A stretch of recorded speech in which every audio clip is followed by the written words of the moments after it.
Tribal Council would like to take the opportunity to voice its official opposition to the Ocotillo Express Wind project being developed by Pattern Energy. In response to the horrible project, the Quechan Tribal Council yesterday filed a complaint in federal court asserting that the approval of the Ocotillo Express Wind project violated several federal laws and that the consultation process with the Bureau of Land Management was not meaningful. First, let me assure everyone that the Quechan Tribal Council is not opposed to renewable energy. We believe that the fundamental values underlying renewable energy, such as developing a harmonious relationship with the earth, as in agreement with our own traditional values. We are primarily opposed to the project, such as this one, that is unnecessary, leading to the destruction of our cultural resources and heritage. The Quechan people regard Ocotillo Valley as a sacred landscape. Within the project area are spiritual, important locations such as Coyote Mountain, Sugarloaf Mountain,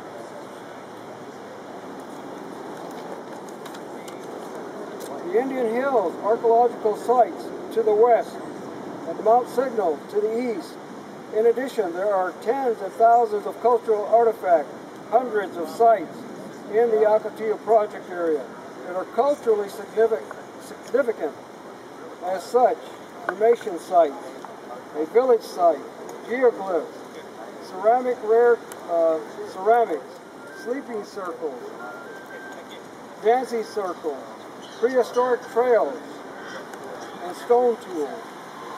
This area has so rich in cultural resources that the archaeologists refer one site as the mega site.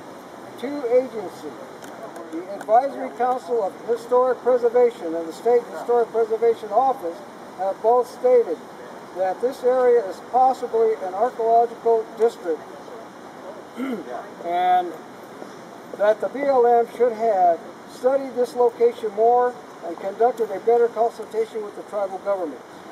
Ultimately, it is our history written into the land of our ancestors, and we will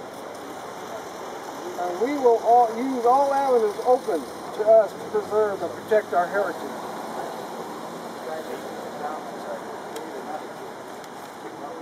So I could continue. Unfortunately, the BLM has not fully listened to our concerns regarding this project. A project that impacts so many of our cultural resources deserves to be studied more thoroughly. We have asked for additional studies to be complete and documented to share.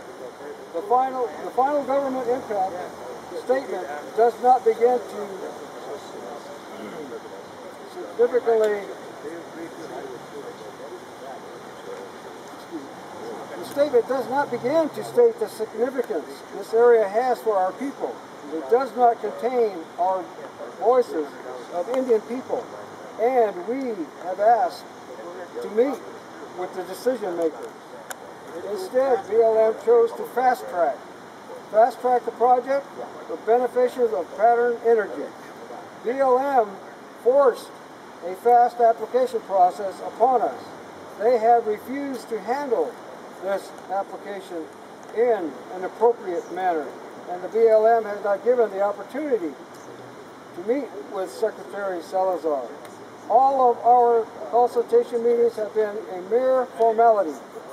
Our cultural resources have not or have no protections.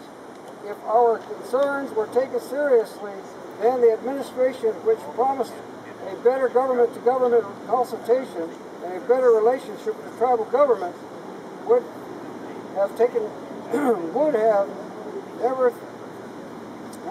even think of placing a wind turbine anywhere near a cremation site. Patterson Energy is also at fault. Patterson has claimed to be a good corporate citizen and they yet have lied to my staff, and they haven't met with our tribal council. They praise their contribution to the community, and yet they have not shared in any options with the Quechan and the Native American organizations. They do not appear to be good citizens. If I may, just to follow up on the good citizens aspect of it, they say in their, and the BLM even says in their press release that they did meet with the local tribes. Are you saying that's not the case? They have met with some of the local tribes. Again, Quechan was not one of them. But presumably your tribe would be most affected. Again, it would affect all the nations that have spiritual, religious values in that particular sacred ground. It's a ground that I think that should not be disturbed. And how much more evident can it be when you have cremation sites that have been unearthed, whether by nature or by man? And again, if I may continue with my statement, is we are especially concerned about our cremation sites. This is a spiritual rite practiced by our ancestors that we exercise today. We have concerns that the final archaeological survey is incomplete. The Quechan Indians tribe recently collaborated with tribal governments to utilize a team of specially trained forensic dogs to locate and record cremation sites. In the course of this short and haste survey, the team had found additional 6 sites, making a total of 12 cremation sites in this particular area. We have recently required consultation with BLM on protecting these sites, and yet BLM has failed to respond to our request. We have every intentions of protecting those sites, and the BLM and Pattern Energy will have to atone for any of those religious places that gets disturbed in the process.